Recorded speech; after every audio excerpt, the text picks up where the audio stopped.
আম্মু, আমি স্কুলে গেলাম। আচ্ছা ঠিক আছে, যাও, সাবধানে যেও। ঠিক আছে আম্মু, আমি চলে গেলাম।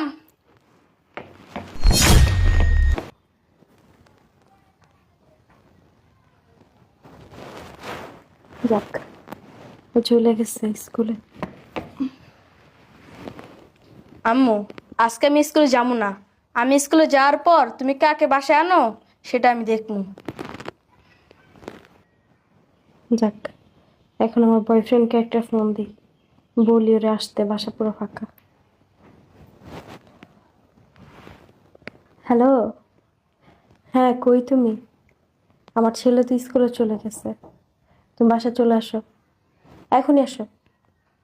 আচ্ছা ঠিক আছে।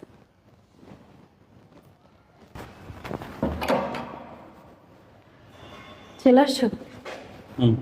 কেউ দেখেনি তো? আর না, কে তাড়াতাড়ি দেখবে? আসো।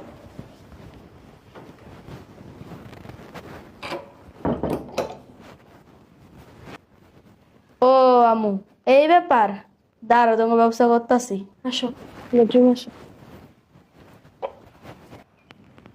যাও আম্মু, তোমরা কি করবা না করবা সব আজকে ভিডিও করে রেখে দিন।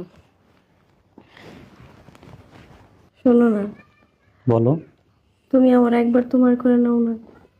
আর কিছুটা দিন সময় দাও, তারপর একবার করে নেব। সেই শুরু থেকে বলতেছো কিছুদিন সময় দাও, আর কত সময় দিব তোমারে? তোমারে সময় দিতে দিতে আমার আরেকটা বাচ্চা হয়ে যাব। আমার জামাই বাচ্চা নিতে চাইতেছে, কতদিন বুঝাই রাখবো ওরে? দেখো, আর বেশি দিন না, একটা চাকরির জন্য অ্যাপ্লাই করে চাকরিটা হোক, তারপরে তোমার নিয়ে চলে যাব। বুঝছো? সত্যি তো? সত্যি আমারও ভালো লাগে না একা থাকতে। আমারও মন চায় সবসময় তোমাকে কাছে রাখতে। বুঝছো?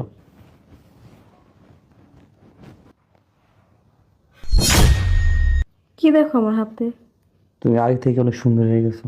তার মানে আব্বু অফিসে গেলে আমি স্কুলে গেলে তুমি এইসব করো ঘর অভিশা? দাঁড়ো, আমি ভিডিও করে সব আব্বুকে পাঠিয়ে দিতেছি। তুমি যে কি বলো না। আমি সত্যি বলতেছি। তুমি আগে থেকে শুকিয়ে গেছো। আরে না, তুমি না আমাকে অনেক ভালোবাসো, তাই এরকম মনে হইতেছে আমি আগের মতোই আছি। তাই?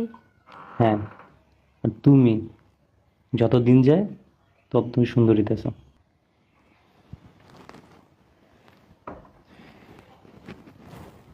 সব ভিডিও করে রেখে দিছি, আমি আব্বুকে পাঠাইতেছি। তোমার খেলা শেষ। হুম, আব্বুকে পাঠিয়ে দিছি। নোটিফিকেশন, ভিডিও, কিসের ভিডিও?